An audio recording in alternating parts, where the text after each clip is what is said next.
ta lọ ta Kristi ẹni bá ní Kristi ìsọmọ lọ ẹni bá bínú sí àwa tí Kristi rán níṣẹ́ ọ̀tá Kristi. Ẹnikẹ́ni tó bá ti ń bínú sí gbogbo àwọn ọmọ Ọlọ́run níbi iṣẹ́ nínú àwọn ọmọ ìyá rẹ̀ àwọn tó gba Jésù bẹ́ẹ̀ ò kì í fẹ́ rí wọn ọ̀tá Ọlọ́run ni ọ́ bẹ́ẹ̀.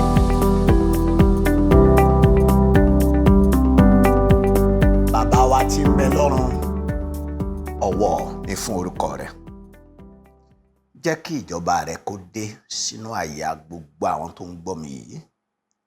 Kìkìdá ìfẹ́ rẹ̀ nìkan yóò jẹ́ kí wọ́n ṣe ní ayé wọn. Ọba àwọn ọba gbogbo ògo kó jẹ́ tìwọ Ọlọ́run lórí ayé kọ̀ọ̀kan. Ìtìjú àtàbùkù ẹ̀gàn àtòsí kó jẹ́ ti Sátánì àti àwọn ọmọ ogun rẹ̀. Ayérayé jẹ́ kí ọ̀rọ̀ tí òun rán jáde yìí kó mú èrè àìnípẹ̀kun wá fún wa Ọlọ́run. Jẹ́ kó mú ìbùkún ńlá fún wa ní ayé yìí àti ní ayé tí ń bọ̀. Gbogbo ògo kó jẹ́ tirẹ̀. Jésù Kristi Olúwa wa. Àmín.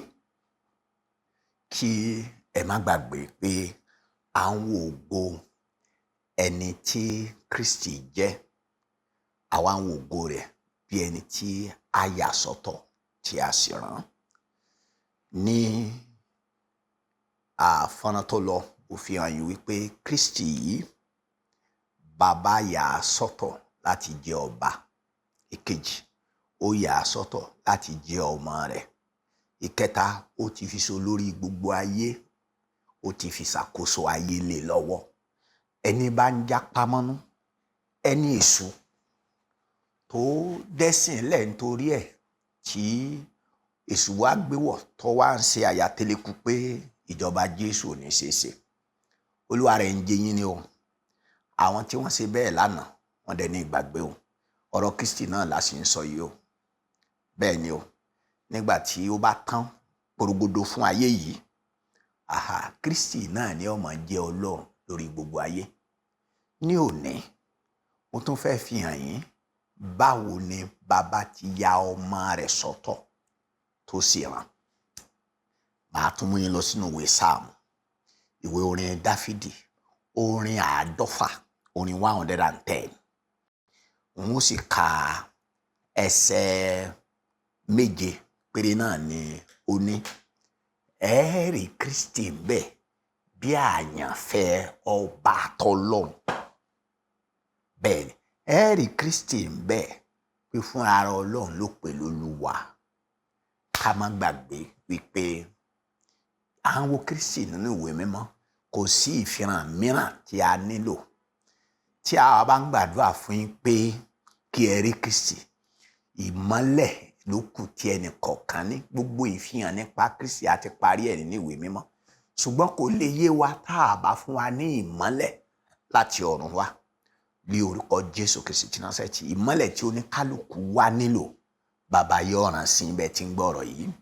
Ìwé Sáàmù orin 100 ẹsẹ̀ 1 sí ẹsẹ̀ 7.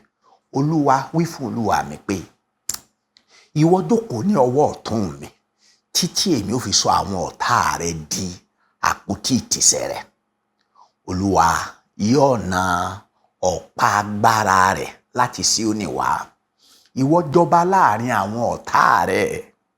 Àwọn èèyàn rẹ yóò jẹ́ ọrẹ àtinúwá ní ọjọ́ ìjáde ogun rẹ. Nínú ẹwà ìwà mímọ́ látinú òwúrọ̀ wá ìwọ ní ìrì èwe rẹ. Olúwa ti búra kì yóò sì yí ọkàn padà pé ìwọ ni àlùfáà títí láé nípasẹ̀ ti Mèkísédékì. Olúwa lé ọwọ́ ọ̀tún rẹ ni yóò lu àwọn ọba jálẹ̀ ní ọjọ́ ìbínú rẹ̀. Yóò ṣe ìdájọ́ láàrin àwọn kèfèrí, yóò fi òkú kún ibi wọn nì, yóò fọ́ orí lórí ilẹ̀ púpọ̀. Kí Olúwa kó bùkún kíkà àti gbígbọ́ ọ̀rọ̀ rẹ̀ nínú àyà gbogbo wa. Ẹ̀yin àyànfẹ́, mo fi Kristi níbí pé a ti gbé sí ọwọ́ ọ̀tún Ọlọ́run. Nígbà tí Kristi wá sí ayé yìí tí a bí ó sì jẹ́wọ́ rẹ̀ fún gbogbo èèyàn pé ọmọ bíbí Ọlọ́run kan ṣoṣo lòun. Ó kú ní orígi àgbélébù. Ọkùnrin ológun kan ó ní dájúdájú ó ní ọmọ Ọlọ́run lọkùnrin yìí. Ní ikú Kristi ó hàn pé ọmọ Ọlọ́run, pé a sín ní àjíǹde rẹ̀ ó hàn pé ọmọ Ọlọ́run. Nígbà tí ọba ògo tó tún wá jíǹde, ó gòkèrè ọ̀run ní ọwọ́ ọ̀tún Olódùmarè, ó ní Jésù Kristi ó wà. Ẹ má gbàgbé, Jésù ti fi ọ̀rọ̀ Sáàmù tí mo kà àádọ́fà yìí, mo ti bá yín sọ nípa ẹ̀rí nígbà tí ń bá àwọn ọmọ Ísírẹ́lì sọ̀rọ̀, pàápàá àwọn ọ̀tọ̀kùlú nínú ẹ̀sìn wọn, tó ní pé ó dé ta ni Kristi yìí ṣe? Ọmọ ta ni wọ́n lọ́mọ Dáfídì ni? Ọ̀dà tó bá wá jẹ́ pọ̀ mọ́ Dáfídì ni, kí ló dé tí Dáfídì fúnra ara ẹ̀ tó ń sọ̀rọ̀ nípa ẹ̀mí mímọ́? Ibẹ̀ yín ó ti yé yín wípé Bíbélì tí wọ́n kọ, Bíbélì ò jábọ́ lọ́run o, irọ́ o. Ẹ bá sọ fún wọn pé Bíbélì jábọ́ ni, Olúwa rẹ̀ ọmọ tí ń ṣe. Òye. Bíbélì ò jábọ́. Àwọn èèyàn bíi tiwa ni Ọlọ́run lò láti kọ Bíbélì, ṣùgbọ́n kì í ṣe sí ọpọlọ ni wọ́n ṣe. Bẹ́ẹ̀ gbogbo àwọn tí Ọlọ́run lò láti kọ ìwé mímọ́, wọ́n sọ̀rọ̀ bí a ti darí wọn nípasẹ̀ ẹ̀mí mímọ́. Bẹ́ẹ̀ ni Jésù wá sọ fún wa pé Dáfídì gan ní tó sọ yẹn kò sọ fún rẹ̀, ẹran ara àtẹ̀jẹ̀ kọ́ ló sọ lẹ́nu ẹ, iṣẹ́ ọpọlọ kọ́, kì í ṣe pé ó lọ kọ́ ẹ̀kọ́ lábẹ́ olùkọ́ Bíbélì kan ló wá fi irọ́. Ó ní Dáfídì sọ nípa ti ẹ̀mí wípé, yẹn ni pé ẹ̀mí mímọ́ ló sọ̀rọ̀ ní ẹnu Dáfídì tí a wá kọ sílẹ̀ fún wa tí a ní nínú ìwé mímọ́. Èé ṣe tí Dáfídì fi sọ nípa ẹ̀mí wípé Olúwa, ìwọ wí fún Olúwa mi pé jókòó ní ọwọ́ ọ̀tún mi kí o lè bá rí. Sẹ́ẹ̀rí kó wá lè yé yín pé ọ̀rọ̀ yín èé sàsọtẹ́lẹ̀ mọ́, ó ti rí bẹ́ẹ̀. Ẹ tẹ̀lé mi ká lọ sínú ìwé Kọ́ríńtì kìíní orí 15. Kọ́ríńtì kìíní orí 15 ẹsẹ̀ 25. Kọ́ríńtì kìíní orí 15. Já wo ìwé mímọ́ ẹsẹ̀ 25 gbọ́. Ó ní nítorí òun kò lè ṣàì má jọba títí ó fi gbogbo ọ̀tá sábẹ́ ẹsẹ̀ rẹ̀. Yẹn ni pé Kristi ò lè ṣàì má jọba títí ó fi gbogbo àwọn ọ̀tá sí abẹ́ ẹsẹ̀ rẹ̀. Wá sínú ìwé Hébérù orí 1. Hébérù orí 1 ní ẹsẹ̀ 13. Gbọ́ ọ̀rọ̀ Ọlọ́run. Hébérù orí 1 ẹsẹ̀ 13. Ṣùgbọ́n èwo nínú àwọn áńgẹ́lì ni ó sọ nípa rẹ̀ rí pé jókòó ní ọwọ́ ọ̀tún mi títí èmi ó fi sọ àwọn ọ̀tá rẹ̀ di àpótí ìtìsẹ̀ rẹ̀? Tí mò ń jẹ́ kó yé yín ni pé Kristi ọwọ́ ọ̀tún Olódùmarè ló wà. Bẹ́ẹ̀ ni ṣe wá rí gbogbo àwọn ọ̀tá rẹ̀ pátápátá, gbogbo àwọn ọ̀tá rẹ̀ pátápátá ni wọ́n tẹríba fún. Yẹn ni pé ta lọ̀tá Kristi? Ẹni bá ní Kristi ìsọmọ Ọlọ́run, ẹni bá bínú sí àwa tí Kristi rán níṣẹ́, ọ̀tá Kristi ni. Ẹnikẹ́ni tó bá ti ń bínú sí gbogbo àwọn ọmọ Ọlọ́run níbi iṣẹ́, nínú àwọn ọmọ ìyá rẹ̀, àwọn tó gba Jésù bẹ́ẹ̀ ó kì í fẹ́ rí wọn, ọ̀tá Ọlọ́run ni ọ́. Bẹ́ẹ̀ ni nínú ṣọ́ọ̀ṣì yín, àwọn tẹ́ ẹ bá mọ̀ pé wọ́n ń gbé nǹkan Ọlọ́run lárugẹ ni ìwọ máa ń kanjú oore sí, ọ̀tá Ọlọ́run ni ọ́. Pé gbogbo àwọn ọ̀tá rẹ̀ yìí ni wọ́n ó di àpótí ìtìsẹ̀ rẹ̀, nítorí pé Jésù Kristi yìí òun ni ọba lórí Síónì. Síónì ká jẹ́ kó yé yín ní ìjọ àwọn èèyàn mímọ́, àwọn tó ti lọ, àwọn tó wà lọ́wọ́lọ́wọ́ báyìí àtàwọn tí ó tún wọnú ẹ̀ lọ́la. Àwọn kan ti lọ tí wọ́n wà lọ́dọ̀ Kristi lọ́run. Àwa kan wà nú ayé, àwọn kan wà lọ́wọ́lọ́wọ́ báyìí tó jẹ́ pé wọ́n ń jápá mọ́nú, wọ́n ń sọ̀tá ìyìn rere, ṣùgbọ́n tó jẹ́ pé bí wọ́n ti ń gbọ́ mi, iṣẹ́ Olúwa tí mò ń ṣe ni wọ́n ṣe tí wọ́n fi kú. Wọ́n wàásù ìyìn rere. Bẹ́ẹ̀ ni wọn ò lè sá fún.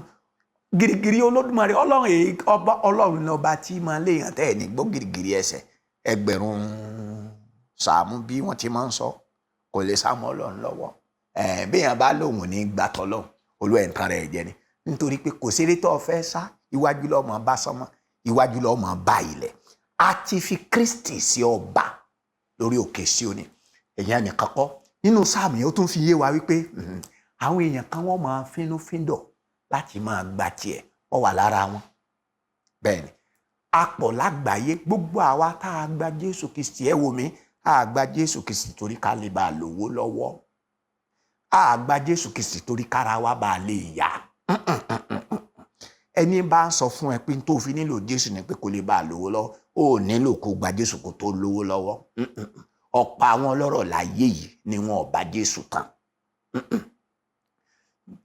sẹ́ẹ̀rí ká má tanra wa jẹ́ àwárí Kristi a mọ̀ ní Olúwa a sì fínúfíndọ̀ tẹ̀lé mò ń fínúfíndọ̀ tẹ̀lé gbogbo àwa tá a jẹ́ ọmọ Ọlọ́run là ń fínúfíndọ̀ kò sí ẹnikẹ́ni wa tó ń tẹ̀lé Kristi kan fi tipátipá mú mo rántí nígbà tí ìpàdé ṣẹlẹ̀ nínú káà bàbá mi tó ń sọ pé ìwọ ọmọ oúnjẹ wo náà fún ọjọ́ ṣọ́ọ̀ṣì tí a fi ń sọ̀rọ̀ fún ẹ tó gba tiwa mọ́ omi wo náà gbé fún ẹ mú ṣọ́ọ̀ṣì tó fi di pé bàbá rẹ ọ̀wá jọ ẹ lójúmọ́ mo níwọ̀n fún mi lómi kankan mu Jésù ni mo rí mo sì ti sọ pé Jésù ni màá tẹ̀lé títí dọjọ́ òkú tó bá kọ̀ láti ń bá gbé àgé màá kú lónìí ìyẹn ló dájà láàrin mi àti bàbá mi kì í ṣe ni ṣọ́ọ̀ṣì kan náà ti kọ́ mi nìyẹn ìwé mímọ́ yẹn ni pé ní ìwé mímọ́ yẹn lọ́sẹ̀ lórí ti tèmi wẹsẹ̀ 3 yẹn ó ní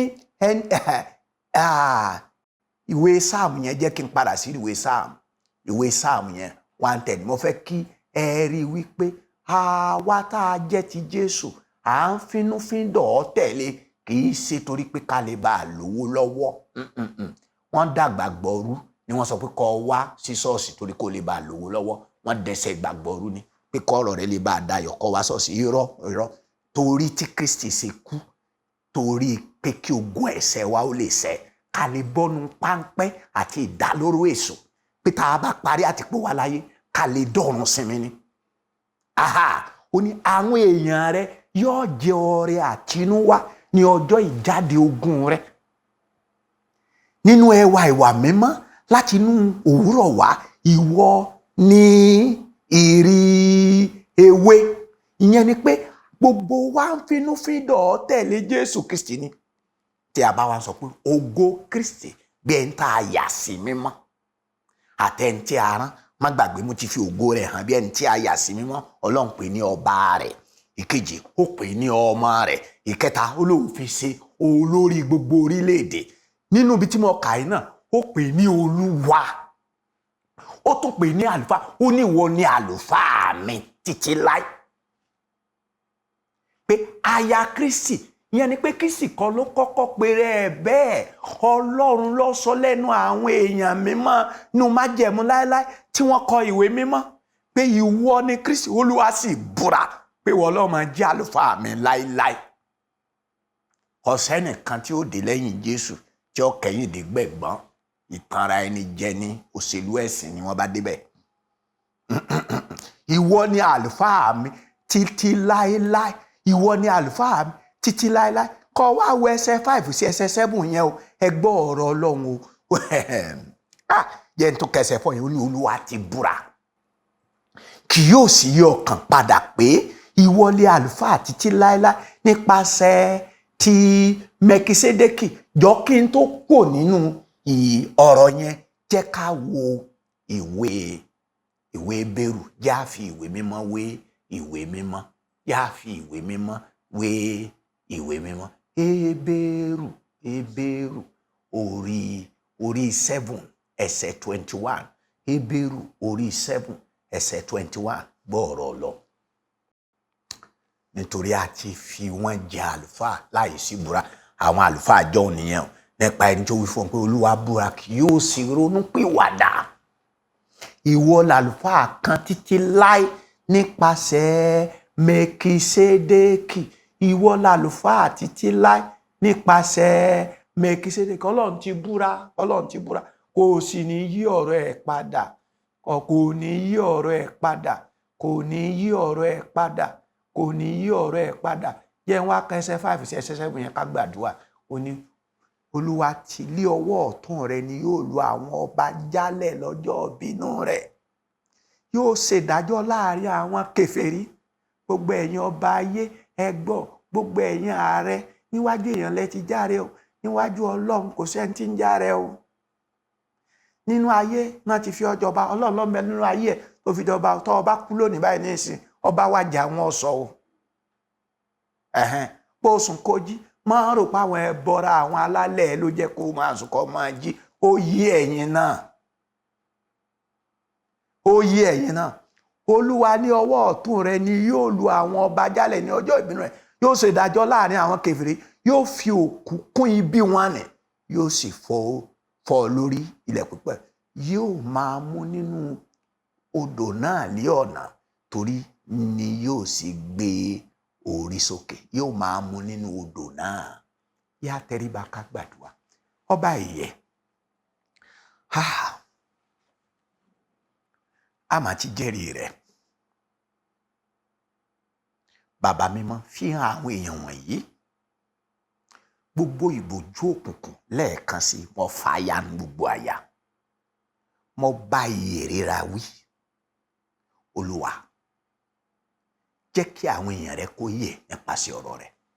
A dúpẹ́ torí pé o ti gbọ́. Jésù Kristi Olúwa wa. Àmín.